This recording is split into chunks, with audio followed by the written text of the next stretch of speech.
When Jake Oettinger unleashes his power, he becomes phenomenon, phenomenon. Fastest to win, and he moves like water. Phenomenon, phenomenon. Mental focus like a laser beam. He's capable of things that you wouldn't believe. He's a man for all the power inside you and me. When we are here, we can do anything. Phenomenon, phenomenon. Unleash your power and become even awesome. Phenomenon. Welcome to Starcastic, Gray Marks, alongside First check kayak James. to My search name hundreds is of travel Ryan. sites. We are the official Dallas Stars podcast of THPN. Thank you to DraftKings Sportsbook for being our sponsor. As always, go and check out their product. As always, they have their Pick 6. It is available in Texas. We'd appreciate if you would use that promo code. It lets them know we're the ones that sent you. Please click like and subscribe here on the YouTube channel if you're watching live, or if you're watching afterwards, we'd really appreciate it. We are really, really close. We're about 200 away from hitting that goal of 1,000 before the end of the playoff run, which, by the way, James, hopefully it looks like it's going to last a lot longer. Stars go up 3-1 in the series with a 3-1 win here in Game 4. Dallas holds serve on home ice. And honestly, James, I'm just going to say we are in Jake Oettinger's world. We're just living in it at this point. He is single-handedly the only reason why the Dallas Stars win the game tonight. I mean, and that's with Granlund with the hat trick. Let's be honest, okay? I love Granlund, and I love the fact that he got the hat trick. But, dude, we did not deserve to win this game. Like, not even close. If there is a doubt as to who the starting goalie should be for Team USA with the Olympics coming up next year, there's no doubt that it's Jake Oettinger over Connor Hellebuyck just from this series alone. Yeah, he played absolutely ridiculous in this game. There's really the biggest thing is his rebound control tonight. I mean, there was nothing for the Jets to follow up on because everything died on his pads. It's absolutely ridiculous being able to watch his stuff. Like, and this just goes to show, it kind of proves my point even further, that as ridiculous as Rantanen's run has been, and he factors into the scoring again here today, if you don't have that foundation, that concrete of the house, of the organization, Jake Oettinger, all the other stuff doesn't matter. It doesn't matter how good the rest of the stuff is. I mean, take a look at literally the Winnipeg Jets right now. Connor Hellebuyck is the foundation of that team. And I don't want to say that, like, especially the second goal, I don't really blame Hellebuyck on the second goal at all. But normally that's a save that you really want to see him make, especially with the amount of ridiculous saves that Oettinger's making on the other side. That is the difference in the game, is goaltending. It is the single difference in the game for me. And Oettinger is proving everybody right when they say that Otter is the better goalie right now, and he's proving the American Airlines Center right when they chant Otter's better. Yeah, goaltending and special teams. I mean, that was the entire first round for the Stars. That's how they won, was special teams. That's how they lost, was losing the special team battle. It's been pretty much the exact same story in round 2. Every single game they've won, I'm pretty sure they have at least one power play goal.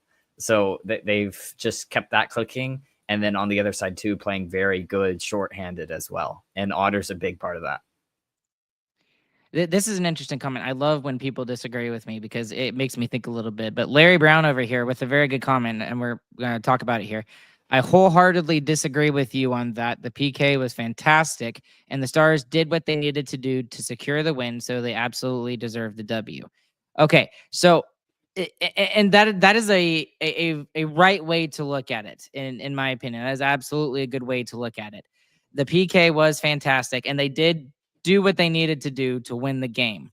But without the heroics from Oettinger, all of that other stuff goes out the window. And I mean, honestly, after the second period, James, I truly believe the score should have been 3 or 4-1, if not more.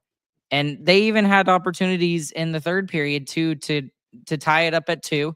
And then even after, when it was 3-1, the Jets still had opportunities that Otter was making some ridiculous saves on. Yeah, they definitely had opportunities. I thought their third period was very poor, especially after last game getting beaten to a pulp in the third period. It kind of happened again tonight. They took that early high sticking penalty, and the Stars just rode that and took it and kept going. I mean, it wasn't like they were playing defense the whole period. They were pressing for that insurance goal, and they earned the power play and then scored on it. So I feel like that was a really big part for the Stars, whereas, yes, their first and second periods did not look great. Jets had all the pressure. Stars were doing the one thing the Stars were doing a good job of, and this is mostly Otter, was not giving the Jets second chances on their shots. It was one and done every time, whether that be because Otter was eating the rebound or because the Stars had players in front of the net. Both were true. And that's what made this game kind of look easier than it was. I mean, the Jets looked like the better team, but there wasn't as many dangerous chances as you would expect, honestly. This is a game that you would expect your team to lose. At least for me, I thought they should have lost this game from my viewpoint. And like if Otter was an average goalie, like goals saved above expected, flat line 0, he saves the one he's supposed to, and he lets the ones in that he's supposed to, then they don't win this game.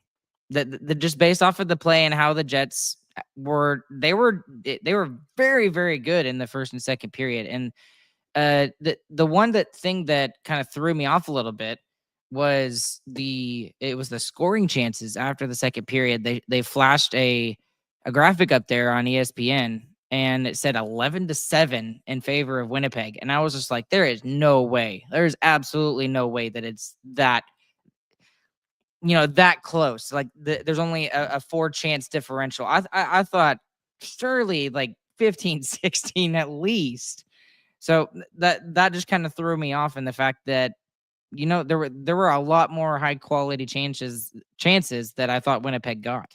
Yeah, Winnipeg, I think they weren't pressing to the net enough. Honestly, they were getting people in front of there, but there wasn't very many fights. Otter was looking around them, and they never won the battle in front either. I mean, the Stars players were winning those battles in front and keeping their sticks tied up. So that was a really big part of tonight. And the Stars, whereas they didn't have like crazy control of the puck the whole night, they had really good chances. Even when they were not playing well, when they got into the offensive zone, they almost always got a chance. And that was a really big thing. And it's how the Stars were able to hang in there and actually never trail in the game, is because they got those chances when they had the chance to. They raced up the ice, got a puck on net almost every time. It was I think that was a big key to the game. That's honestly a very good point, James, because that is true. That is absolutely 100% true. And the fact that when they had their chances, the Stars were kind of, they were taking advantage of their chances. They were being very opportunistic today. Yeah.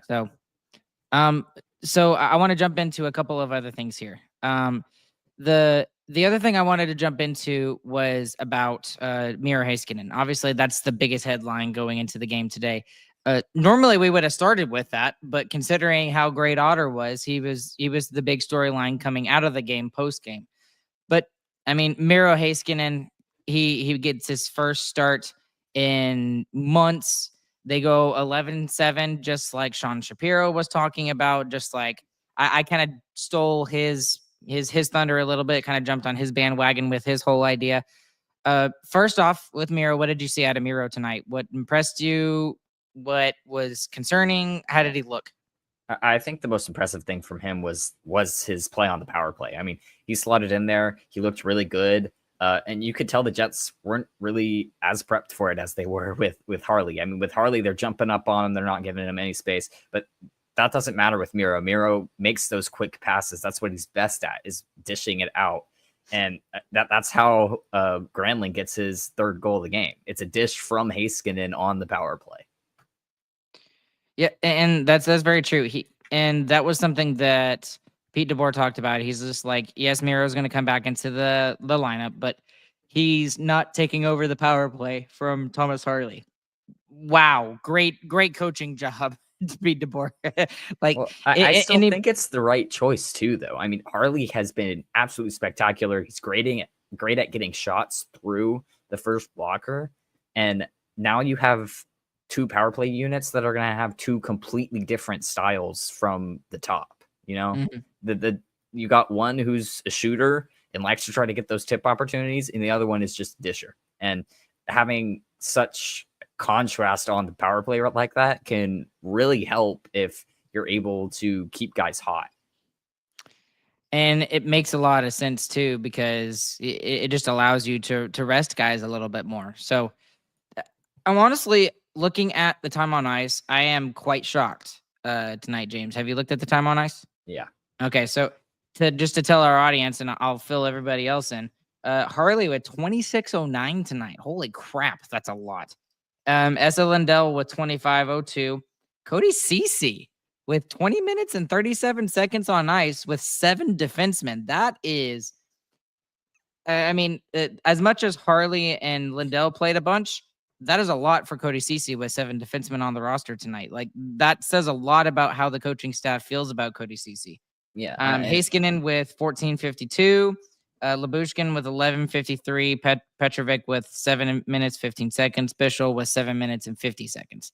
Yeah. So and if we want to talk about kind of a negative with Miro, is he really didn't he wasn't fully up to speed, like literally skating wise. I mean, there was the one shorthanded chance that the Jets had where Miro's trying to get back, and 4 or 5 months ago he makes it back there easy and he breaks it up easy.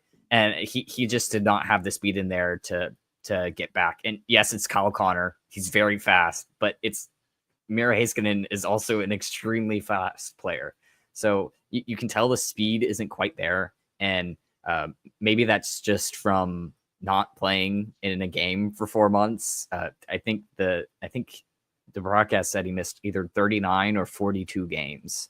And so he's been out for a while, not had any game experience. And I mean, he looked very good for first game back in 4 months. And the crazy thing about all of this is that even though he made some, mistakes that he normally wouldn't make, I mean, that is the toughest situation to get thrown into. You're up 2-1 in games. You're going in game 4, trying to go up 3-1. You haven't played in months. You're obviously going to be a step slower than everybody else. The emotional highs of the Stanley Cup playoffs, you're in the dead heat of it. Like, you're pretty much in the climax of the Stanley Cup playoffs. Like, this is like still on the front half, but you're almost at the top of the mountain if you win this series. So that is such a hard situation to get thrown into. So you're able to do that with your best player, with Miro Heiskanen. You go with 7 defensemen, and you're still able to win the game. Like, this is a team that is so ridiculously deep and able to rely upon other players to jump in the lineup sometimes that it's ridiculous. And it's not like Winnipeg didn't throw everything at us that they had. They threw absolutely everything at us. It was ridiculous. So again, just the fact that the Stars are able to kind of get this guy some game time against a really good team and still pull out the win like they did. Most of it because of Otter, but yes, Granlund with a great game tonight as well. So I that's just great to me that they're able to do that. Speaking of Granlund, bring in the super chat, Ryan. We got to do that. Ryan Gardner with the super chat, $49.99. He is like the supreme overlord, like emperor of Starcastic remarks. Thank you, Ryan. We appreciate you so much for We this. love you on a deep and personal level. There you go. I think you feel awkward saying that, don't you, James? A little bit. A little bit. It's Chris's thing, but Yeah, I'm standing. it is. Yeah, Chris isn't here because he's on a trip. Otherwise, he would be here. Anyways, was that the game? Otter's better. Clap, clap, clap, clap, clap. Granlund took over. Jets are close, switching to guns. Woo! The train is loud. I'll catch you boys later. Thank you so much, Ryan. We already talked about Otter and Otter's being better. He is by far better than Hellebuck in this series and in the playoffs. Let's talk about Granlund for a second. For sure. Our favorite Finn, the one we expected. Yeah, obviously. Yeah, obviously. We all knew that he was going to do it again, right? Just get a hat trick in a playoff game. Yeah. Hat tricks are so common, man. We've had 3 in the last 5 games. They happen all the time. Yeah, they do. and all the from first Team one Finland. on home ice. Yes. This is Team Finland plus Otter. I mean, basically, that's what the Stars are doing right now. And it's all a culmination with Granlund stepping in, taking over the game here tonight. Rantanen still is able to get a point here tonight. The Duchene line looked really good tonight. The top line looked as dominant as they have been the last couple of games. And, I mean, it's just fantastic to see that Granlund gets the hat trick tonight. Yeah, it's kind of a funny stat with Rantanen. He only ended up with 0 shots on net. And he had like 3 scoring chances. So it honestly, for how much the Jets failed to get in front of the net, I mean, the Stars missed some very big opportunities too. It could have been much worse for the Jets. And I really, it goes back to the biggest thing. It was really goaltending. And with that being said, Richard Saunders, Otter's better, $9.99 there. Thank you, Richard. We love you on a deep and personal level. You say it's so monotone, and it's just like it's so. We love you on a deep and personal level. Thank you, Richard. You gotta get into the NPR voice, James. NPR, public radio. No, I'm just kidding. But again, it's just absolutely amazing what this team is able to pull off right now. Okay. Other things we need to talk about, and looks like chat is getting in on some stuff as well. We do need to talk about the people that took the penalties here tonight, James. I mean, Seguin took 2 bad penalties here tonight. He deserves, I don't want to say he deserves some hate, but he definitely cannot do that. And then now here's the other thing that I will say. Jamie Benn, that play, I understand that he's trying to get involved in that play, and he was sitting there smirking and smiling as the whole kerfuffle is going on in front of Hellebuck. But that is absolutely not a penalty you need to take. And again, he does it again, and it doesn't affect the game because the Stars PK is absolutely ridiculous and their special teams are just ridiculous right now. But I mean, 4.5 minutes remaining in the third period, you're up 3-1, and you have the possibility to go up 3-1 in this series. Imagine they score on that power play, and then they're able to tie it, and then they win it in overtime. Then Jamie Benn is public enemy number 1, and people are screaming for that C to be taken off of his jersey. But what do you think about that whole play, James? Yeah. Honestly, the penalty isn't a terrible one in my opinion, if the score is like reversed and your team has nothing going. And that's really the big difference is the timing of it was just terrible. And I like the way he's played the last 2 games. He's completely ditched any sense of skill that he had left because it's not working, and he's just gone full wrecking ball. And honestly, that's exactly what you need. Wrecking ball. That's exactly what you need from Jamie Benn. He's known to play heavy like this, and he got away from it because He's playing with Wyatt and he's scoring goals, and it's dried up, and now he's going back to the heavy physical, and it's perfect. I love watching it. He has huge hits, separating player from puck and getting chances off of it too, and I love to see that. But you're right, the penalties cannot happen, especially like that. He had the second to lowest time on ice here tonight with 12:37. The only person who he had like 4 hits. Yep. And the only person that was lower was Evgeny Dodonov, 11:35. And I thought Dodonov had a great game here today. Those people are old. But again, there are some people in chat that are calling for the C to be removed from his jersey. And yeah, whatever. You know, I don't agree with that, obviously, right now, because I don't think that would be a good decision, especially at this point in the playoffs. You should do it in the middle of the playoffs. But I understand the emotions behind it. Yeah, it's an emotional reaction. When you really step back and you think about it for a second, it doesn't make sense to do that. He's having a very rough stretch of games. I think he's starting to crawl out of it. I really think he is. But play him less. That's what they're doing. They're limiting him, and it's working so far.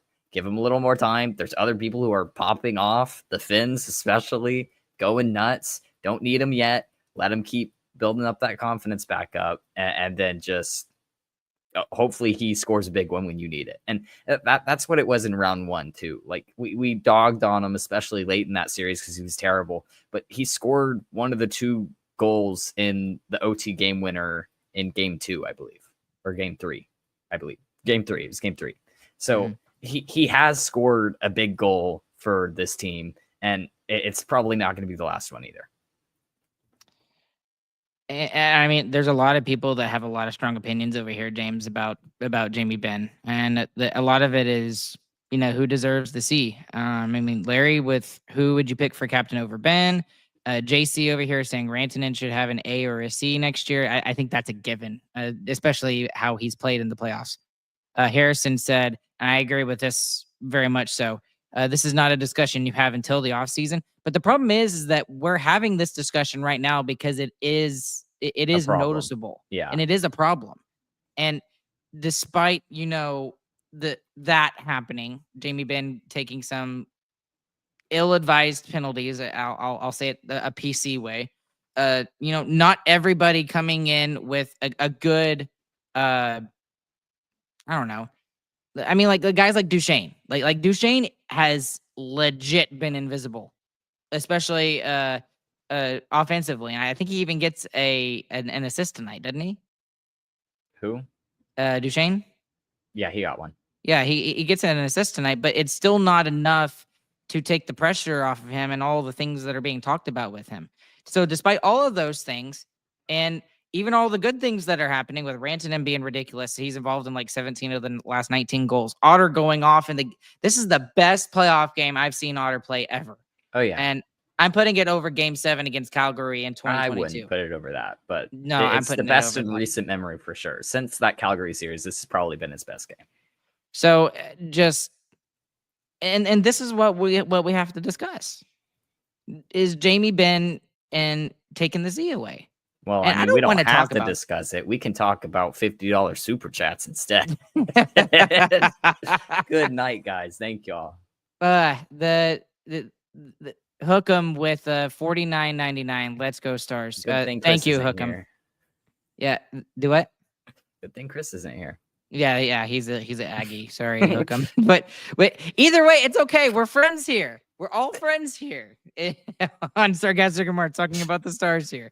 So, and we really do appreciate that, by the way. But this should be a discussion right now, though, James. In that it could, God forbid, I think that something happens. It's not silly though, James. Because I really think it's silly. I think he is having a tough stretch of games. He's an old player. He's getting late, or he's getting into his mid-30s now. He's got to figure something out. I think he's starting to figure it out. I really think he's starting to turn a corner. And yes, the penalty's bad and awful, but I really think he played a great game outside of that penalty. And that's fair. But both can be true. Both can be true. The Ben Yeah, has but to stop I taking the stupid penalties. I And think he's on the right track is my point, though. here's the other thing though, James, is that the all of the good things that he is doing, and I agree with you, he's doing a lot of good things. He had a fantastic play in game 3 where he was down in the corner to Hellebuck's right, and he passed it to Cece, and Cece got a huge giant scoring chance because of the work that Jamie Benn did down in the corner. But nobody's talking about that because they're only talking about the things that could seriously, uh, mess up the game. But it And hasn't, and I think that's the big thing. yes, He's had huge chances to get goals, and it hasn't clicked. And he's had huge chances to really mess up the game for the Stars and be the reason a goal goes in and on the other side. And neither one has been a problem. The Stars have been able to negate his penalties. Good on them. Sagan's been another one that has had some really bad penalties recently, but the Stars are playing very well on the PK, and it hasn't mattered. And we can talk about it more when he takes a penalty in game 7 of a series and they lose because of it. But I just think it doesn't make sense to me to talk about it right now when they won the game 3-1 and they had a very dominant third period. Even with Winnipeg having that power play towards the end, it looked terrible for them. The PK was just so good for the Stars. They never had a chance on it. And again, that's fair, but I'll leave it at this and I'll leave it alone. I promise. It's been consistent. And if it's continues to be consistent, that can or might happen. And I don't want that to be an issue for Jamie Benn. I don't want that on his conscience, on his mind. If he cost his team a series like he did against Vegas, what was it, 2 years ago now when they were in the conference final? And I mean, that wasn't the only thing. There was lots of other factors involved in that, but you can't say that wasn't a factor. Jamie Benn didn't play. Turning point. Yes, that was 2 games where he was not able to play. And yeah, the team did, won 2 games for him and stuff like that. But with him in the lineup, I mean, who knows what happens? So I don't know. We'll just have to wait and see what continues moving forward. But okay, I've yapped and yammered. What have you got that you want to talk about that I haven't talked about? We can talk about how the 7-11 worked a little bit because we talked about it on the defensive side, but the offensive side was a little bit of a different beast. And they honestly didn't look as connected early in this game. I mean, they were missing some passes. Yeah, it makes sense a bit. I think this 11 forward setup can work really well, especially when you talk about the 11 forwards you have. I mean, Johnston's feels like he's always double shifting. Rantanen's been double shifting for the past 4 or 5 games now. Robertson can double shift. Rope has been known to, but he doesn't normally. There's a lot of things. There's at least 3 players on your team that you have liked double shifting them in the past. So going 11-7 kind of makes sense to me. Do they go back to this for game 5? I mean, I don't want to say it worked because I mean it did, but Otter had to stand on his head. Could they play better in front of him 11-7 and make it work better than they did in game 4 and still get a win in game 5 back in Winnipeg? Absolutely, they could. But what was this a game just to give Miro some playing time? And they go back to a 12-6? And then who comes out? Because, I mean, you look at the time on ice, obviously it would be Petrovic. That would be your first guy to take out. But is the effectiveness of Bischel directly correlated to, Petrovic being in the lineup? I think there's something to be said of that. And Petro doesn't deserve to be taken out. That's the other reason why they went 11-7 tonight. They could have gone 12-6 tonight, but they didn't. They took out Blackwell, who had a game-winning goal in overtime in game 2 against Colorado. So it's a hard decision to make. So I don't know which way they're going to go, if they're going to keep going 11-7 or if they're going to take Lyubushkin out. I guess, I mean, I don't know what Pete DeBoer is going to do for the next game. Yeah, luckily we don't have to decide that. Pete DeBoer gets paid to decide those type of things. I'm very glad for that. But we're finally to a point where with this team where they're as healthy as they've been for 4 months, and this was always going to be the problem: was who do you take out? And it's going to be someone who is probably on the third line on any other team. So it's a tough one. I'm just going to wait and see what DeBoer does. I kind of think he's going to stick with the 11-7 because strictly because of what we saw from Miro. He's kind of still skating slower, but we'll see. And I agree with you, Harrison. I think it's definitely possible Bush is the one coming out, Ilya Lyubushkin. And he had one of the lowest times on ice he's had in months, right? I mean, he has regularly been on that top pairing with Thomas Harley. But he still gets like 16 minutes a night. He's on the top pair, but he's playing second pair. CC normally gets more time on ice, yes, because he plays more PK work with Esa Lindell than Lyubushkin does on the PK. But sorry, go ahead. Well, Harley double shifts with a different defenseman as well. Sometimes he plays with CC for a while. So I think they just trust CC more, and Lyubushkin truly would be demoted to that third pairing if Petrovic comes out. I mean, I really think you would see Lyubushkin and Bischel and then Harley Heiskanen be together. And the other thing about this, though, too, James, is, Lyubushkin is also fighting something as well. I think he's got a nagging injury that is not super serious. I believe that. He's taken some block shots that have just been ridiculous. I mean, he blocked 3 tonight and only had 12 minutes of ice time. So, yeah, he's still throwing his body in front of the puck, and that's been huge. Yes, he's been very big for this team. So we'll have to wait and see what Pete DeBoer decides with the whole 11-7 thing. Who do you think's the starting goalie for the Stars in Game 5? Because I couldn't do it without laughing. It's Casey DeSmith. Casey DeSmith is going to get the start in Game 5. That way we can lose and win at home. I'd rather not do that. I'd rather them just finish it in Winnipeg. We'll see. Okay. This is another good thing that we need to talk about. I forgot who it was. Someone had a really good comment earlier that was talking about finishing out series early. I think it was, I can't remember who it was. And as soon as I find it, I'll give you credit. Of course it was Harrison. Okay, here's Harrison. 21 of the last Stars, 21 playoff series have gone to at least 6 games. They need to finish this series quickly to save some energy. This is what I said in the preview. And again, it was nothing against the Jets. It was just that the Jets are not as good a team as the Colorado Avalanche are in the playoffs. That is my personal opinion. And at least through 4 games, they could come back and do a reverse sweep or whatever. I don't think that will happen, but right now the better team is up 3-1. And if you can finish this out in 5, this absolutely helps you save some energy moving forward. I think this would be huge. Especially when you look at the other rounds of the other series going on in round 2 right now.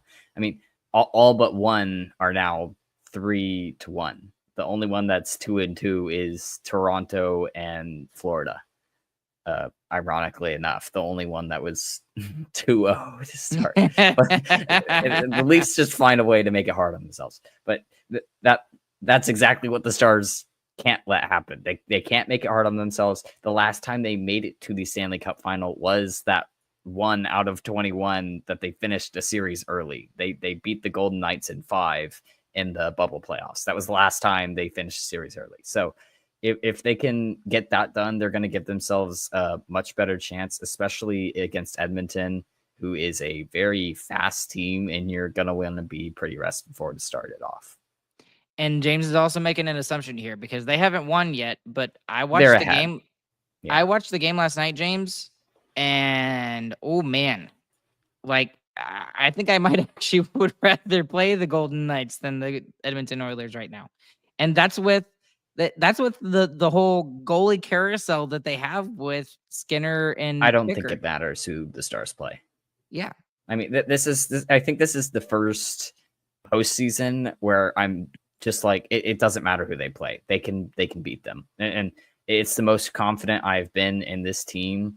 And the majority of that is because of Mikko Rantanen and that Game 7 against Avalanche. I mean, if you have a player who can just do that, I know other teams have one too, but now the Stars have one, and they've never had one like that before. So it's a big confidence booster. I think they're already better than most teams in forward depth and in goal. So adding just that one little X factor on top of a super strong team has made me overconfident, easily overconfident. Not unwarranted, but it's definitely a little much. Last thing, and this is not really like a game per game thing per se. I absolutely hated the broadcast tonight on ESPN. Oh, I tried not to listen to it. But it absolutely hacked me off. Like, I don't like national broadcasts anyway. And I mean, normally I don't have a problem with. I'm probably saying his name wrong. I think it's Sean McDonough or most of the other guys. I really don't have a problem with. But when Steve Levy is the play-by-play guy, I cannot stand it. I don't know what it is, but. And maybe it was just because Winnipeg was the better team for a majority of the game, which I agree with. But dude, there was some stuff that the Stars were doing really, really well too, and they weren't even giving Otter all the accolades that he deserved in tonight's game. So I'll leave it at that. I don't know if you had a particular opinion on that, but yeah. Well, I watched the game muted for at least like 70% of it. That's so probably. I really just I can't stand any national broadcasters. I don't think it's particularly their fault. I see the game faster than they can, and it's more distracting to me to listen to them. So I don't. I like Zachary's comment over here. This is just a random one, kind of off the chart here, and then we'll do biggest winner, biggest loser. I don't know about saying the East sucks. Panthers are not a great matchup for the Stars. Haven't been pretty consistently, but I agree. Never like to play Edmonton. Yep. And it's just because they got a two-headed monster over there with Draisaitl and McDavid. They got two superstars. So, and the Stars have got one at least, and they haven't had one in years past. So, maybe that puts us over the edge because we definitely have the advantage in goaltending, I would say. So, who have you got for biggest winner, biggest loser tonight, James? Biggest winner, I'm going to take Granlund. The first shot, it was a good shot. I mean, yeah, you probably don't want Hellbuck giving up that one, but it's the perfect like over the pad under the glove because for some reason Hellbuck's glove is terrible. And it was all night. That's where all of Granlund's shots went, was glove side. The other two went high on him. Second one, he no-looked it too. No-look roofed over his glove. That was gross. And the third one was a real nice one-timer. It's a perfect dish from Heiskanen too. That is what you get from him on the power play. And hopefully we can see both him and Harley both run their own style of power play and it works. Because if you get that going, it's going to be extremely hard to defend against it. Because you just thinking about the defending players having to swap strategies on the ice because the person at the top is different. I mean, that's going to be really tough. For me, the biggest winner is goaltending, and the biggest loser is goaltending. The chance of Eddie's better is going to echo in Connor Hellebuck's head all the way back to Winnipeg. Otter's better. And what did I say? Eddie's better. Oh, he said the original. Yeah, I was reading Dad's chat over here. I did like the announcers giving the history of the Eddie's better chant. That's David Chambers, our dad, the patriarch himself. But yeah, that's going to echo in his head all the way back to Winnipeg. And he has got to be so mentally ready to go for game 5. And even then, if they win game 5, they still have to come back to Dallas, and Dallas has a chance to end it in 6. So that's going to be an absolutely huge one. So, okay. My biggest loser. Oh, yeah, your biggest loser. My biggest loser is going to be the Jets penalty kill, because the Stars have just torched them this series. And I know the Stars power play is good. It is winning every single game for them right now. And that just can't happen. What, they're like clicking at like 30% right now or something ridiculous? I think 30% in the postseason. In this series, I think it's higher. So, I mean, the Jets have got to figure out something, and the Stars just made it harder by adding Miro Heiskanen into the fold. Yeah. Is anybody calling for Steve Spott's job yet? Yeah. Too soon? Too soon? I need to eat my words massively on that one. Good night. Yeah, no, I never. He deserved the criticism coming his way, but there was never a doubt that he was not going to get fired. It's just crazy how far it swings with him. But you know what? It's clicking when it needs to now. If it dries up, it'll start being a problem. But I mean, it has been absolutely fantastic, and it's gotten hot at the right time. Yeah, and honestly, it helps when you add a Mikko Rantanen in there, right? Yeah. Oh, excuse me. I'll pull up Ardell's comments here because he feels very strongly about this. Biggest loser is Mark Shifley. He's a coward. Talk a lot of trash for a guy that never drops the mitts. 55 is a giant coward. He said it twice. I'm glad Ben drilled him. Yeah. I mean, if Ben can get him to fight him, I mean, that's literally value just from Ben being on the ice. So get a load of that. He's got 5 comments in 2 minutes about Shifley. Shifley cheap shots, guys. After whistles all the time, he had that hit coming, and maybe that's why Jamie Benn was so animated when he went after him. He's like, "Oh, a kerfuffle with Shifley on the ice. All right, I'm taking my chance. Let's go." It's also S. Lindell, which I think is a big reason why I wasn't as upset. I mean, if it's a forward, it's still bad and I hate it, but it's Esther Lindell who has been an absolute rock all season long. So, All right. Well, it feels weird with it being 10:47 and we're actually like signing off. I know, right? It's a normal time. Everyone gets to sleep. Yes.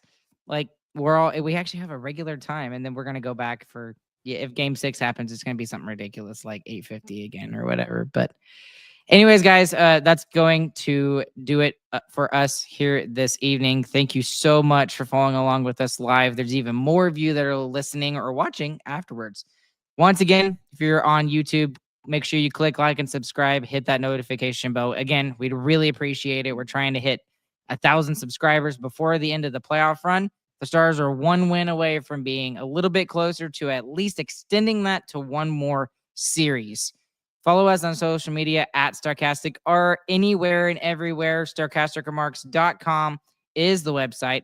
I haven't plugged this because I keep forgetting it, but Chris wrote a brief blog post about why we should be calling Miko and not Moose. Go and check that out at Starcasticremarks.com. And once again, thank you to DraftKings Sportsbook. Promo code is THPN there.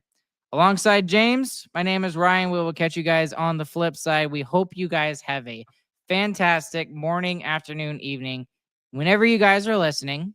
James, you got one for us? The Jets couldn't find the DFW airport. GG, boys.